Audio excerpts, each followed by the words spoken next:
그건 또 새로운 작업이잖아요. 하나의 연구. 그러니까 준비하면서 편곡하고 그런 시간이 많이 걸리지만 그게 참 행복하고 재밌어요.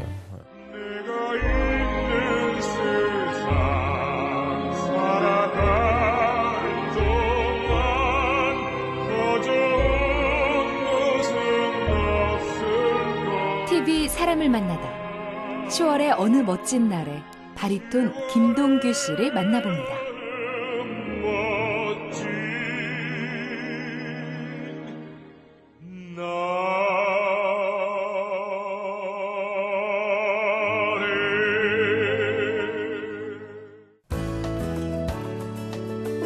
시청자 여러분 안녕하십니까? TV 사람을 만나다 김동률입니다. 안녕하세요. 엄지혜입니다. 네, 특정한 장소나 시간이 기억하게 하는 명곡들이 있기 마련인데요. 엄지의 언어서는 10월이면 생각나는 노래가 있습니까? 그럼요. 뭐 저뿐만 아니라 많은 분들이 이 노래를 기억하실 것 같은데요. 사실 계절과 상관없이 축가로 정말 자주 들리지만 10월이면 왠지 더 듣고 싶은 성악가 김동규 씨의 10월의 어느 멋진 날에가 저는 바로 생각이 납니다. 네, 동감입니다. 10월의 어느 멋진 날이면 꼭 만나 뵙고 함께 음악으로 소통하고 싶은 분이 계십니다. TV 사람을 만나다 오늘은 한국인 최초로 이태리 라스칼라 무대에서 활약한 세계 정상급의 성악가, 멋진 코수염과 호탕한 웃음이 매력적인 바리톤 김동규 씨를 이 자리에 모셨습니다. 어서 오십시오. 안녕하세요. 네. 자, 10월인데 무척 바쁘시죠? 글쎄요, 뭐 안 바빠도 저 혼자 바쁠 것 같은 느낌. 그리고 마치 바빠야 될 것 같은 느낌. 근데 진짜 10월은 바쁘네요. 네, 멋진 날을 보내고 계시는군요. 글쎄요, 음악가가 가장 행복한 건 무대가 많은 게 제일 행복하니까 네. 행복하다고 얘기할 수 있겠죠. 네. 네. 사실 뭐 10월이 아니라도 스케줄 많고 워낙 이일저일 바쁘신 거로 알고 있긴 하지만요. 네. 10월의 멋진 날에라는 이 곡 때문에 10월이 되면은 왠지 더 찾아야 할 것 같다는 생각이 좀 들어요. 맞습니다. 뭐 하나의 트렌드가 된 것 같고, 네네. 뭐랄까 10월이 사실 고독하고 쓸쓸한 가을이라고 말씀하시면 많은데 저는 이 노래 때문에 그런지 또 제가 주장하는 것도 그렇고 가장 계절 중에 왕이 가을이 아닌가, 그중에도 10월이 맞아요. 아닌가 생각이 네. 듭니다. 온 세상이 옷을 입잖아요. 총천연색으로 쫙 나무들도 온 대지가 그렇게 변화무쌍하게 화려한 날, 저도 또 노래를 많이 하면서 그 사람들의 마음이 뭐랄까 10월 되면 옛날에는 좀 쓸쓸함, 고독감보다는 이제는 더 화려하고 더 뭔가 확 변화무쌍하고 그런 계절인 것 같아요. 그 계절에 관한 굉장히 상징도 바뀌었으면 좋겠어요. 널 만난 세상 더는 손 없어 밝은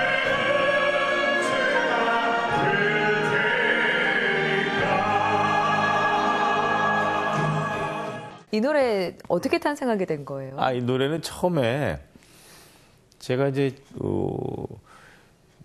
유니버설 음반사에 제가 같이 일을 했었는데 거기서 이 노래가 참 좋길래 이 제작한 사람 작곡가한테 이제 의뢰를 했어요. 시크릿 가든한테 이것을 이제 노래를 좀 만들고 싶다. 뭐 얼마든지 만들라고 이러더라고요. 오케이 사인이 왔어요. 그래서 이걸 이제 작사를 딱 해가지고 노래를 만드는데 원래 제목은 세레나데 투 스프링이라고 그래서 봄의 세레나데라는 노래인데 가만히 들어보니까 이게 가을에 너무 잘 어울릴 것 같아요. 왜? 네. 가을을 제가 바꾸고 싶은 욕망이 있었거든요. 그때 당시에. 네. 그래서 이 가을은 정말 행복하고 화사한 가을을 만들고 싶어서 이거를 10월의 어느 멋진 날이라는 제목을 붙여가지고 음반을 이제 만들었죠. 제작을 했죠. 그러니까 이제 맨 처음에 이 10월의 어느 멋진 날 그렇게 해서 탄생하게 된 거죠. 네. 그 당시에는 개인적으로 좀 슬럼프였죠. 이 노래가 슬럼프 탈출에 도움이 되셨나요? 아주 정확하게 보셨어요. 제 앨범 자체가 디투어라는 앨범이었어요. 우회하다라는 건데 제가 오페라 가수로서 매일 뭐 호텔 집, 호텔 극장, 호텔 집 이렇게만 다니니까 굉장히 인생이 힘들었어요. 네. 과연 그것이 내 꿈이었는데 막상 꿈을 이뤘다고 생각했는데 가슴이 왜 이렇게 답답하고 뭔가 차질 않았어요. 머리 뒤쪽에는 뭔가 내가 더 무엇을 느껴야 되고 행복해야 되는데 그저 그 당시에는 워커홀릭이죠. 악보만 보고 그냥 노래하고 또 비행기에서도 노래하고 맨날 공부하고 이러다가 그게 아닌 걸 느꼈어요. 그러다가 이제 개인적으로도 제가 좀 힘든 일이 있었어요. 이제 옛날 집사람과 헤어지기도 하고 그래서 이제 한국에 와서 좀 쉬는 동안 아 내가 좀 슬럼프를 벗어나기 위해서 쉬어야 되겠다고 정말 한 6개월 동안 아무것도 안 했어요. 네. 노래를 안 했어요. 안 하다가 그때 당시에 이제 안 하는 중에 아 내가 좀 편안하게 내 마음을 그냥 달래는 내 마음을 표현할 수 있는 노래를 좀 내가 만들고서 해보고 싶다 그런 생각이 들더라고요. 그래서 오페라가 아닌 그런 이런 곡을 처음 이제 만드는 거죠. 크게 흥행한 영화의 감독에게는 뭐 대본을 받자마자 시나리오 받자마자 이렇게 흥행하실 줄 알았습니까?라고 물어보기도 하고요. 뭐 전혀. 모르셨어요? 전혀. 사실 제가 네. 막 뭐라 속된 말로 민다 그러잖아요. 왜? 그러니까 느낌이 딱 네. 올 수도 제가 있을 것 딱 같은데. 이게 제일 주력으로, 중요하게 그 프로젝트를 했던 건 이 노래가 아니었어요. 사실은 아프리카라는 노래 뭐 이런 노래였는데 이 노래가 그냥 계속 라디오에도 나가고 계속 사람들이 입에서 불려지고 심지어 노래방에도 들어가 있더라고요. 맞아요. 어느 날 보니까. 그래서 너무 신기했어요. 아, 그러니까 제가 음악을 전공을 하고 전문의로서 평생 살았지만 대중의 심리, 대중의 눈높이는 또 다른 거예요. 맞아요. 네. 그걸 이제 모르는 거죠, 저는. 아무리 박식한 학자라도 일반인들에게 공유할 수 없는 지식이면 그거는 별로 의미가 없는, 그만큼 중요한 게 없다고 저는 생각을 해요. 네. 그래서, 아, 역시, 민심은 천심이구나. 느끼죠. 네. 한 소절만 시청자분들께. 가사가요. 네. 처음엔 이런 가사가 아니었는데 우리가 이 가사를 그냥 현실적으로 어떤 시적인 느낌보다 그냥 편하게 편해요. 맞습니다. 얘기할 수 있는 그런 가사로 바꾸자. 그거 제가 네. 주장을 했고 그렇게 해서 이제 한경애 씨가 이제 작사를 했어요. 그래서 네. 같이 저도 작업을 하면서 그래서 눈을 뜨기 힘든 가을보다 높은 그러니까 그만큼 한국의 하늘이 창공이 참 하늘이 높잖아요. 이 가을이란 그 계절보다 하늘이 더 높다는 표현을 하고 싶었어요. 저 하늘이 기분 좋아. 그리고 우리가 막 열심히 주중에 일해. 근데 휴일 아침이면 갑자기 전화가 뜨르르 걸려. 나를 깨운 전화. 사랑하는 사람이에요. 오늘은 어디서 무얼 할까 하고 같이 얘기를 하는 거죠. 오늘. 창밖에 앉은 바람 한 점에 두고 사랑은 가득한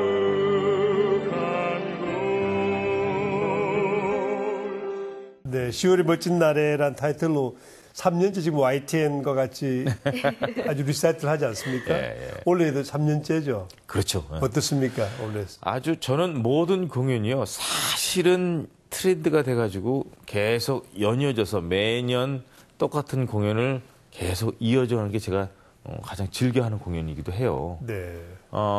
그래서 이제 YT에서 처음에 상징적인 가을 이 10월의 어느 멋진 날이라는 이 노래 제목을 가지고 계속 3년째 계속 제 콘서트를 하고 있는데 매년 다른 노래로 이제 매년 관중들한테 제가 노래 준비한 걸 보여드리고 하는데 그 준비하는 과정이 참 저한테는 행복하고 또 하나의 도전이고 매년 제가 이렇게 바꿔서 한다는 게 저도 준비를 해야 되잖아요. 네. 그러니까 그 말하자면 연구 프로젝트를 발표하는 날이잖아요. 그러니까 재밌죠, 저도. 그래서 저도 스스로 공부하게 되고 준비하게 되고 그러니까 이걸 준비해서 또 혹시 1년 동안 또 계속 다른 연주도 계속 할 수도 있고 그래서 아주 저한테는 이 공연이 아마 중심이 되는 그런 공연이기도 합니다. 3회째를 연이어 오다 보면은 매회 때마다 좀 컨셉을 잡으시나요? 다 그런 건 달라요. 아니고요. 다 다 달라요. 달라요. 이번엔 그럼 어떻게? 첫 해는 이제 클래식하게도 했고 네. 또 깐소네도 했고 아무래도 한국 노래도 했고 두 번째 곡은 월드 뮤직 세계에 못 있는 또 네. 넓혀서 그렇게 월드 뮤직으로 쫙 했고요. 이번에는 또 이제 라틴 뮤직으로 또 할 수도 있고 계속 해마다 이제 장르를 다르게. 그 다음에는 뭐 샹송으로 할 수도 있고, 아니면 이태리 노래를 할 수도 있고, 영어 노래를 할 수도 있고, 매년 제가 바라는 것이 그렇게 해야 될 것 같고요. 그렇게 계속 제 자신을 채찍질하면서 준비해야 이 세상에 존재하는 음악이요. 정말 무궁무진해요. 저는 오페라를 제가 정말 많이 공부를 해서 다 제가 할 수 있는 노래는 다 해봤는데요. 그거 말고도 세상에 너무 좋은 게 많더라고요. 근데 그걸 갖다가 그 노래를 제 목소리로 제 스타일로 바꿔서 하기 때문에 그건 또 새로운 작업이잖아요. 하나의 연구. 그러니까 그것이 어떨까, 이 노래를 이렇게 하면 어떨까 하는 그런 과정 준비하면서 편곡하고 그런 시간이 많이 걸리지만 그게 참 행복하고 재밌어요. 네.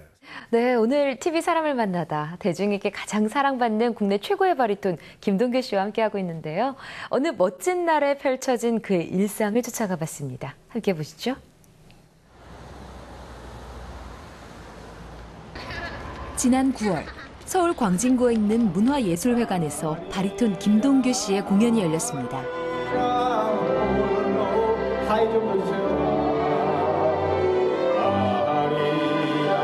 공연 전 먼저 시작된 리허설.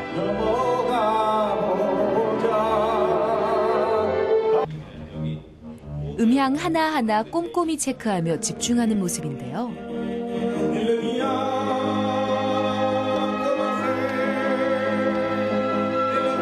홀로 아리랑부터 영화 라비앙 로즈의 주제곡까지. 바리톤 김동규 씨는 다양한 레퍼토리를 오케스트라와 함께 맞춰봤습니다.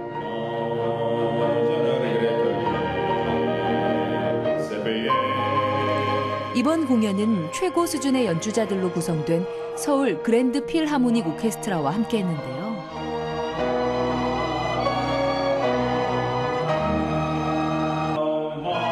이외에도 다양한 협연으로 다채로우면서 친숙한 음악들을 통해 관객들을 만족시키기 위해서 최선을 다하는 모습이었습니다.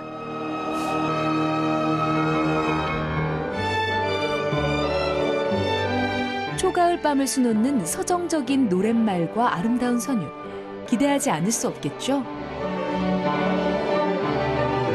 네, 가을에 공연이 상당히 많아요. 상당히 많은데 글쎄 그중에서도 가장 중요한 게 이제 10월 22일 날 YTN 주최로 하는 10월의 어느 멋진 날의 공연을 제일 중점적으로 준비를 하고 있고요.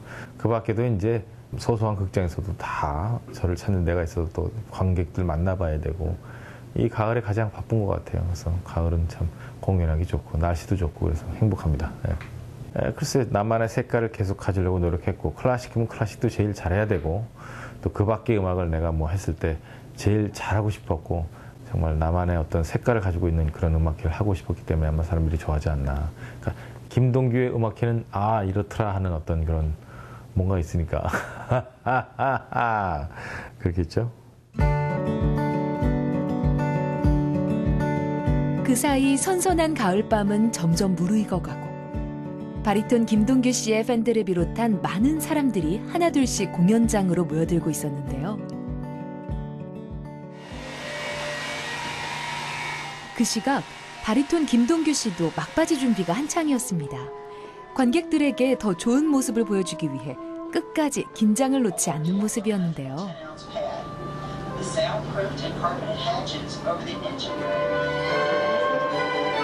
드디어 시작된 공연. 먼저 서울 그랜드 필하모닉 오케스트라 음악감독 겸 상임 지휘자인 서훈의 지휘 아래 오케스트라는 하나의 아름다운 하모니를 만들어내며 관객들을 흠뻑 음악에 취하게 했습니다.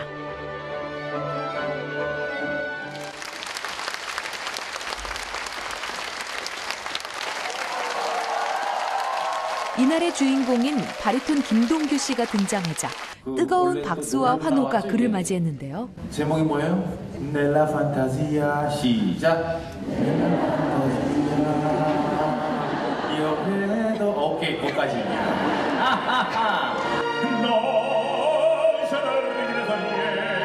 재치 있는 입담과 호탕한 웃음소리로 관객들과 호흡하며 클래식 음악의 대중화에 열정적으로 앞장서고 있는 김동규 씨의 공연. 잠시 감상해 볼까요?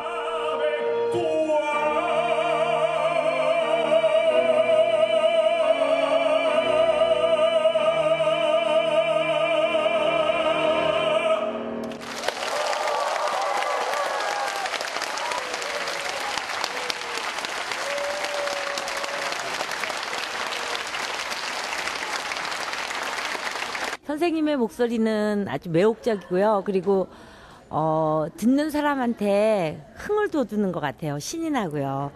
너무 감동적이어서 저도 모르게 눈물이 나긴 했는데 너무 좋았던 것 같고 또 직접 얼굴을 뵈니까 또 그 감동이 2배, 3배인 것 같더라고요.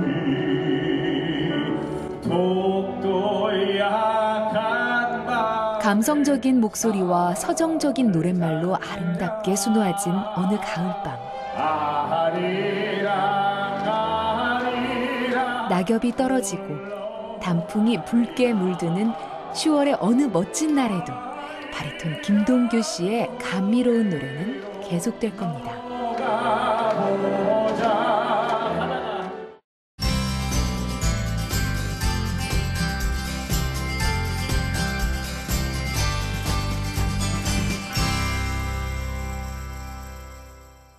당초 김동규 선생님 원래 오페라 가수지 않았습니까? 그렇죠. 자, 오페라를 어떤 연유로 접하게 됐습니까? 어머님, 아버님이 다 음악을 하셨어요. 아, 그래서 그렇군요. 저는 지금까지도 제가 제 진로에 대해서 고민한 적이 한 번도 없어요. 당연히 음악을 한다고 태어나서 생각하시는 거예요? 당연히 음악가가 되는데 글쎄 악기? 아니야, 나는 악기보다 노래가 훨씬 좋아. 이렇게 살고 있었어요. 네. 그러고 나서 자연스럽게 이제 대학을 이제 전공을 성악을 하게 됐고, 또 고마운 것은 대학 들어갔을 때 이미 다 세상에 존재하는 웬만한 성악곡을 제가 다 접했어요. 이미 부모님이 통해서. 집안의 환경이 그랬으니까. 하기 싫어도 그냥 아침에 일어나면 6시부터 무조건 음악을 틀어놓은 거야. 음악 자기 공연. 전까지 음악을 네. 괜찮았습니까? 힘들었죠. 저는 뭐 그리고 어머님은 계속 가르치는 거예요. 성악을. 네. 제자들이 오잖아요. 뭐 또 아버님도 막 작곡 수업하고 맨날 그러니까 맨날 보는 게 그거고 그거 속에서 살았어요. 그러니까 저도 다른 것에 대해서 접할 기회가 많지는 않았던 것 같아요. 그런데 음악이라는 것이요. 우리가 생각을 해보자고요. 바하의 작품 번호만 1000 몇백 번이 넘어요. 작품 번호 하나가 2시간짜리 연주도 있어요. 그럼 그 양이 얼마나 많겠습니까? 핸델도 그렇죠. 우리가 아는 심지어 베토벤, 뭐 슈베르트, 양이 어마어마하게 많아요. 그걸 다 언제 듣기만 해도 한 100년 걸려요, 진짜. 그러니까 저는 정말 그걸 시간 내서 들어야 되는데 고맙게도 부모님이 그걸 다 들려주시면서 계속 요만할 때부터 듣고 자랐단 말이에요. 그렇게 어릴 때부터 너무 접하면 당연히 난 그 길이다라고 생각할 수도 있지만 그게 완전히 싫을 수도 있는 아주 거거든요. 좋은 질문이에요. 네. 형제가 셋이 있어요. 저희 형은 전혀 그렇지 않아요. 그렇죠. 너무 싫어서 똑같이 오히려 도망갈 자랐잖아요. 것 네. 같아요. 너무 싫어서 도망가서 미술을 했어. 오히려. 네. 저희 누님은 이 파이프 오르간을 또 했고. 그러니까 다 물론 예술 계통이지만 그래도 제가 보기에는 그 3형제 중에서 내가 가장 많이 득을 본 사람이 아닌가. 왜? 이거는 꼭 제 의지보다는 어떤 신의 도움이 필요한 것 같아요. 그래서 저한테 열정을 더 주신 것 같아요. 그렇게 많이 듣고 그렇게 오래 접했는데 더 하고 싶은 그 열정은 글쎄요. 그러니까요. 그거는 아주 축복받은 거예요. 네. 저희 형한테는 없었거든요. 네. 네, 그러니까 그건 아주 축복받은 거예요. 형님 들으면 혼나시겠습니다. 아니요. 알아요, 본인도. 그래서. 네. 근데 형은 또 미술을 또 했기 때문에 또 네. 이게 다 다르더라고요. 89년에 이제 이태리 베르디 국립음악원에 그것 입학을 하시지 않았습니까? 네. 그것도 수석으로. 뭐 에피소드 같은 건 없었나요? 아니, 그냥 뭐, 저는 가서 이런 걸 느꼈어요. 우리나라에서 1등을 했잖아요. 제가 콩쿠르에서. 그 외국 나가도 전혀 뒤질 게 없어요. 그걸 어떻게 제가 증명이 되냐면 제가 우리나라에서 뭐 언론사, 그러니까 중앙일보사에서 주최하는 언론사에서 제가 1등을 했어요. 그러고 나서 바로 베르디 콩쿠르를 했거든요. 근데 거기서 또 1등을 했어요. 그 결국 무슨 얘기냐면 우리나라 콩쿠르 1등이나 세계 최고의 권위의 베르디 국제 성악 콩쿠르 1등이나 별 차이가 없다는 거죠. 그건 제가 이제 확실하게 말씀드렸어요. 요즘 그런 걸 많이 느낀 것이 바이올린이나 기악 하는 어린 학생들이 외국 가서 1등을 해요, 막. 쇼팽 콩쿠르도 하고 그러잖아요. 네. 그런 걸 보면 우리나라의 교육열이나 우리나라의 교육 수준이 절대로 서양에서 떨어지지 않은 것 같아요. 그렇군요. 그래서 89년에 그 베르디 1등, 아까 뭐 그러셨는데, 그냥 1등으로 입학했다 보다 그냥 원래 점수가 10점이 만점인데 10점을 맞고 입학을 했으니까. 만점으로. 그런 사람들이 그렇게 표현을 하나 봐요. 근데 네. 이제, 저 말고도 많아요. 10점 많은 사람. 잘하는 사람은 다 10점 주더라고요. 근데 그만큼 저는 또 이제 그 나라에 가서 그 학생들의 어떤 이렇게 수준을 보면 그렇게 높지는 않았어요. 다만 뭐가 틀리냐면요. 프로페셔널이 됐을 때 그 자세가 틀려요. 어떻게 네. 달라요? 아주 우리가 보이지 않는 곳에서도 철저하게 준비되어 있는 그런 것들. 그래서 무대가 올라가면 성악가 주역만 긴장하고 있는 게 아니거든요. 거기 따른 모든 스태프들, 합창단, 이런 심지어 망치하는 사람들, 뭐 커튼 내리는 사람들, 무대 옮긴 사람들이 다 하게 준비하는 그 자세가 그런 것들이 아마 인류를 만들지 않나 그렇게 생각해요. 그런 것들이요. 에피소드가 아주 기가 막힌 게 하나 있어요. 리카르도 무띠라는 그 세계 최고의 지휘자잖아요. 그 당시에 막 그 사람만 딱 나타나면 극장이 쫙 얼음 깔린 것 같아. 쫙 찍소리도 못 내요. 거기 나가야 돼요. 그냥 잘려요, 그냥 진짜로. 뭐 어디 이상하게 노래가 뭐 그러면 아주 세계 최고의 이제 카라얀 다음으로 이제 카라얀은 저 북쪽에 있었고 네. 남쪽에서 굉장히 힘이 센 권력가 중에 하나죠. 어떻게 보면 음악계에서는. 그런데 이 사람이 내가 연습하다가 한마디를 딱 들었어요. 그래, 미스터 김, 저 피아노 선생하고 내일 연습하세요. 다음 날 연습하는데 그 한마디 딱 들렸는데 그 마디를 아침 9시부터 저녁 7시까지 불렀어요. 아침 9시부터 저녁 7시까지 밥 먹는 시간 1시간 빼고 개인 피아니스트 딱 붙여가지고요. 그 장만 절대 다시는 틀릴 수 없도록 아주 찌긋찌긋했어요. 다시 해볼까요? 네, 다시 해봐요. 다시 해봐요. 그렇게 공부를 하니까 그 후에 어떤 오페라, 그 똑같은 오페라 제가 어디 가잖아요. 다른 나라 가서 하잖아요. 연습 안 찬 거예요, 저는.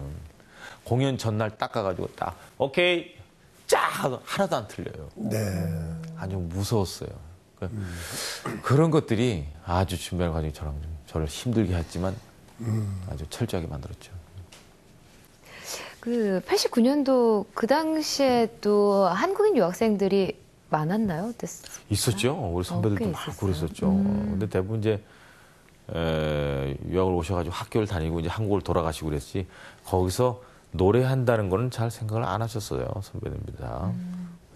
제 이전의 선배들은 거기서 활동을 그러니까 스칼란드는 이제 대변 적이 없었고 제가 처음으로 이제 그런 프로페셔널 돈을 받고 계약을 하고 하룻밤에 얼마 딱 해서 매니저가 딱 있어가지고 딱 계약을 하고 그렇게 프로페셔널하게 공연 시작한 게 아마 제가 아마 처음일 거예요. 남자에서는. 네. 그러니까 오페라 정말 흥미있는 예술이긴 하지만은 지루하다고 느끼는 보통 대중들 많지 맞아요. 않습니까? 그걸 사실은요, 네. 지루한 게 하나도 아닌 게, 오페라는 별거 없어요. 남자, 여자가 너무너무 사랑하는데, 바리톤이 중간에서 남자를 볼모로 잡아가지고 여자를 퇴치하거나, 이런 스토리가 대부분 다요. 그런 게 대부분이고요. 멜로가 대부분이에요. 어떤 철학적인 걸 가지고 오페라를 만들어서 히트 친 거는 거의 없어요. 대부분 소재가 가난하지만 우리는 보헤미안이다. 가난하지만 그래도 우리가 쌀 한 털 가지고 콩을 가지고 나눠 먹을 수 있는 젊은 사랑을 할 수 있다는 뭐 이런 것들 다 춘희. 제가 화류계의 여인인데 만석구찜 아들이 시골에서 올라가가지고 갑자기 도시에서 그 여인을 부르고 사랑하니까 아버지가 와서 반대하잖아요. 간단하거든요. 그 스토리는 간단해. 지금 우리 오페라를 볼 때 중점적으로 들을 게 뭐냐면 한 번만 스토리를 살짝 한 장밖에 안 돼요. 한 페이지밖에 그 스토리가. 그거만 살짝 읽고 알프레도가 이런 사람이구나. 여자 주인공이 이런 사람이구나. 읽고 그다음에 아리아를 감상하고 음악을 감상하면 돼요. 재밌어요. 음악도. 가장 우리가 흔하다는 라 트라비아타 춘희의 음악 보세요. 처음에 할 때 바이올린으로 그 선율이 얼마나 아름다워요. 그걸 아름다움을 느끼면 되는데 그냥 사람 언제 나오나 이렇게 감상하면 안 된다는 얘기죠. 제 얘기. 하나하나 버릴 게 없는 선율이고 아름다운 멜로디인데 그걸 생각하고 들어야 된다는 얘기죠. 이게 맞나요? 사실 지금은 굉장히 고급 이제 문화라고 이야기를 하잖아요. 어려워하고. 근데 당시에는 오페라가 대중예술이었다고 하던데 지금 맞아요? 다시 말씀드리지만 클래식하면 절대로 고급 음악이 아니에요. 클래식은 고급이 아니에요. 왜 고급이에요? 고급이 아니에요. 그냥 대중음악일 뿐이에요. 근데 클래식 옛날 거기 때문에 우리가 장르를 클래식을 음악이라고 얘기하는 것 뿐이에요. 1900년대 이전을. 예를 들어서 요즘 뭐 뉴에이지 음악도 막 나오는데 그것도 클래식이에요. 훗날 가면 모차르트 시대 La ci darem la mano 남자가 여자 탁 유혹할 때 L'ami dirai di sì. 유혹하는 그 장면이에요. 하나의 유행어였단 말이에요. La donna è mobile, qual piuma al vento. 이건 남자가 또 여자 유혹하는 노래고 이런 것들이 다 유혹송이라고 그러는데 제가 지금 있는 뭐 그냥 유행하는 아주 대중음악처럼. 선술집에서 술 마시면서 따라 불렀던 노래일 뿐이에요. 그걸 우리가 오페라 극장에 가서 탁 표를 사가지고 양복을 탁 드레스를 입고 맞아요. 1층에 비싼 석에는 다 연미복 입고 관님들이 다 오고 꼭대기층엔 전부 다 청바지 입고 오고 이게 되게 저는 하나의 형식이 오히려 우리를 더 멀게 한 클래식을 더 멀게 한 장본입니다. 그래서 아주 싫어해요. 저는 그런 얘기 많이 하죠. 왜 악장 중간에 박수 쳐야 되냐 안 쳐야 되냐. 맞아요. 아니 연주를 너무 잘하고 와 너무 잘 치세요. 그걸 치면 되지 그걸 뭘 아니라고 맞고 그것도 유치해. 왜? 치면 무식하다고 사실은, 약간 좀 네, 그러잖아요. 치면 무식하다고. 네. 사실은 그 사람들이 주장하는 건 뭐냐면 스토리가 계속 연결이 돼 있기 때문에 박수를 치면 안 된다. 하지만 하지만 네. 옛날에는 아주 옛날에는 쳤어요. 네, 그게 언제부터 또 이제 아주 귀족 같은 사람들이 그걸 싹 만들어 놓은 건데 사실 그 예전에는 쳤단 말이에요. 네. 자, 뭐냐면 오페라도 아리아를 불러요. 아리아를 부르면 아리아 끝나고 음악이 계속돼요. 악장은 그나마 음악이라도 끊기지. 오페라는 음악이 안 끊겨요. 계속 라돈나의 모빌레 괄품이야 벤톤 에디 펜스의 빰빰빰빰 계속 가는데도 오히려 끊어준단 말이에요. 작곡가가 지휘자가 네. 박수를 받으세요 하고. 그러니까 그만큼 클래식 음악은 편하게 대해야 하셔야 된다는 얘기예요. 사실 오페라에 보면은 뭐 테너, 소프라노, 뭐 메조소프라노 이렇게 다양한 여자는 여자대로 이제 남자는 남자대로 이렇게 있잖아요. 요 세 개를 딱 생각하시면 돼요. 이쪽이 남자인데 테너, 바리톤, 베이스, 소프라노, 메조, 알토. 그죠. 요 세 파트가 가장 주역을 많이 맡고 있죠. 그 세 세 개를 알 수 있어요. 파트의 그 목소리의 높낮에 따라서 달라지는 거고 이게 배역을 나누는데도 중요한 역할을 하나요? 예를 들어서요. 제가 우리 아나운서한테 그렇게 자기야 사랑해. 진실해 보여요? 아니요. 아니요, 맞아요. 음흉해 보이죠. 네. 그러니까 사람은 목소리 자체가 갖고 있는 캐릭터가 있어요. 그 성격을 대변해. 자기야, 나 자기 너무 사랑해. 괜찮죠? 그쵸. 진실이 느껴지죠. 네네네. 근데 자기야, 내가 자기 얼마나 사랑하는지 알아?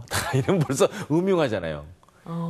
똑같은 말을 해도 목소리가 갖고 있는 캐릭터가 있어요. 테너는 굉장히 고음을 내기 때문에 아주 진실되고 서정적으로 느껴져요.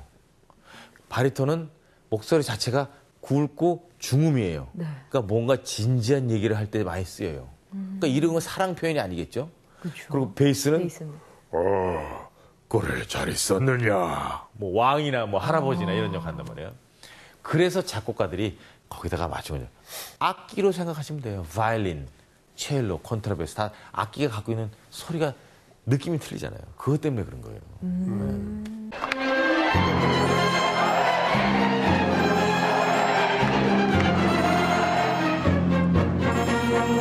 Votre toche bevodre, Señor, señor, calabegle soldat. Il est terreno, que veut s'attendre, pour plaisir, les combats. 성악가는 일반적으로 타고나야 된다 그런 주장이 많은데 어떻게 보십니까? 다 있어야 돼요. 타고나기도 타고난 사람이 하고. 성대도 강해야 되고 네. 노력. 음악성도 있어야 되고요. 노력, 열정이 있어야 된다고 생각합니다. 일단 기본적으로는 조금은 타고나야 되겠군요. 그건 이제 신체적인 말씀을 드리면 호흡이 길면 좋고요. 소리보다도 가장 중요한 게 호흡이에요. 호흡이 길어야 호흡이 된다. 폐활량이 긴 사람이 좋고 두 번째는 성대가 강한 사람이 있어요. 금방 왜 어떤 분은 조금만 얘기해도 목이 쉬시는 분 있잖아요. 그런 사람 있죠, 건 네. 쉽지 않죠. 성악가 되기가 그런 거 좀 발성을 해도 고질적으로 성대가 약하신 분이 있어요. 그건 할 수 없고 그래서 성대가 강해야 되고 그다음에 호흡이 아주 좋아야 되고요. 어떤 신체적인 걸 따지자면 그게 필요 요소 중에 필요하긴 하군요. 하고 네. 가장 중요한 거 이거죠. 머리죠. 음악에 다 대해서. 머리에서 분석을 해서 여기다 명령을 하는 거니까 결국은 네. 좋은 소리를 낸다. 그러면 좋은 성대를 갖고 있는 게 아니라고 저는 생각을 해요. 좋은 귀를 갖고 있어야 돼요. 네. 좋은 귀를 갖고 있어야 좋은 소리를 낼 수 있어요. 뭐가 좋은 소리인지 귀에서 듣고 머리에서 분석을 해야 되잖아요. 그 소리를 자기 목소리에 명령을 해야 되잖아요. 그러니까 거꾸로 성대가 좋은 게 아니라 귀가 좋은 거죠. 저는 그렇게 표현하죠. 네. 그동안 라디오 진행도 하시고 책도 쓰시고요. 워낙에 이제 대중들 앞에 많이 나오시면서 클래식이라는 거로 좀 쉽게 소통하시잖아요. 근데 저는 클래식이라는 거 그냥 장르가 없는 그냥 노래하는 사람이라고 했으면 좋겠어요. 앞으로는 이제. 왜냐면 우리 스스로가 자꾸 클래식, 대중음악 이걸 뭐가 클래식이고 뭐가 대중음악일까요? 어떻게 정의를 내릴까요? 옛날엔 그냥 넘어갔어요. 하지만 지금같이 이렇게 박식한 지식이 왔다 갔다 하는 이 세상에서 정확히 분석을 해보자고요. 몇 년도까지가 클래식이라고 생각하세요? 맞아, 저도 항상 그게 아무도 말 궁금해요. 못해요. 몇 년도까지? 왜? 지금도 계속 고행곡이 나오고 있는데요. 네. 그건 클래식인가요? 아니죠. 100년 지나면 지금 부르는 노래가 클래식이 되는 건가? 이렇게 궁금하기도 하고. 그런 게 아니잖아요. 그런 것처럼 이제는 어떤 장르가 나눠진 것보다도 그냥 오케스트라면 오케스트라가 연주하는 거고 또 밴드가 하면 밴드가 하는 거고 팝스는 팝스가 하는 거고 이렇게 해서 그냥 나눠야 될 것 같고 음악이라는 것이 자꾸 사람들을 위주로 가기 수밖에 없는 거잖아요. 만약에 김동규를 음악해서 나만 좋은 음악 내가 한다. 그럼 아무 상관없는 저의 음악일 뿐이에요. 하지만 제가 대중을 향해서 열심히 노래를 펼치고 연주를 하는 이상 주인공은 받는 사람은 대중이거든요. 그 대중들이 즐겁고 행복해야 되니까 그것을 맞춰나갈 수밖에 없고 모든 지금 오케스트라도 그렇고 세계음악계가 다 그렇게 가고 있어요. 그래서 이제 앞으로는 변화무쌍한 어떤 음악들을 많이 할 것이고 또 장르도 많이 복잡해지고 그러니까요. 그냥 음악은 음악이라고 그냥 얘기하고 싶어요. 탈장르 대중음악가도 이제 교류를 많이 하시는데 대중음악하고 함께 공연한 그 중에서 기억에 남는 게 어떻게 있을까요? 글쎄요. 많죠. 20년 전에 김건모 씨랑 같이 노래 부른 적도 있고. 왜냐면 목소리가 제가 하고 나면 하잖아요. 네, 맞아요. 그 두 목소리를 잘 섞어서 또 노래하면 또 다른 뭔가 나오더라고요. 김건모 씨 참 제가 좋아했었고 또 많은 대중 아티스트들 많아요. 그러니까 그분들도 다 평생 음악을 하신 분들이니까 이렇게 딱 보면 알아요. 대중 가수도, 대중 예술가들도 보면 정말 우리가 예술가라고 호칭을 하고 싶을 만큼 많이 노력하신 분이 있어요. 그런 분은 꼭 작업을 같이 해보고 싶어요. 국악도 그렇고 참 좋은 게 많아요. 네, 오늘 끝으로 그 YTN 10월 음악회, 이제 10월의 어느 멋진 날에 이 가을 음악회에 오실 분들에게 한마디 초청의 말씀을 한번 남겨주시죠. 네, 안녕하세요. 바리톤 김동규입니다. 매년 10월에 여러분을 만난다는 그런 설레임. 그 설레임은 왜 매년 계속 생길까요? 작년에도 했는데 올해 또 생기네요.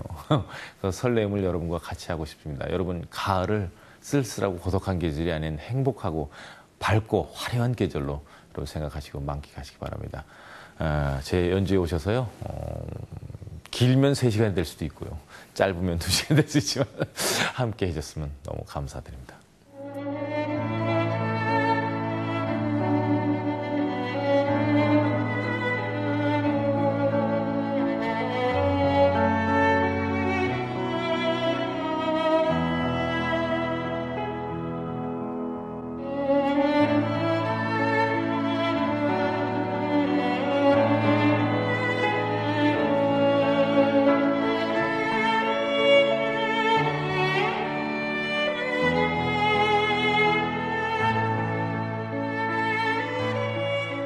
동서고금을 막론하고 오페라에는 다양한 방식의 삶과 또 희로애락이 담겨 있습니다.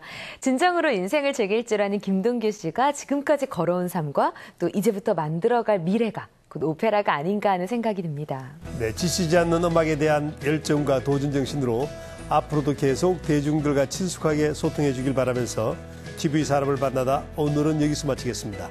시청자 여러분 고맙습니다.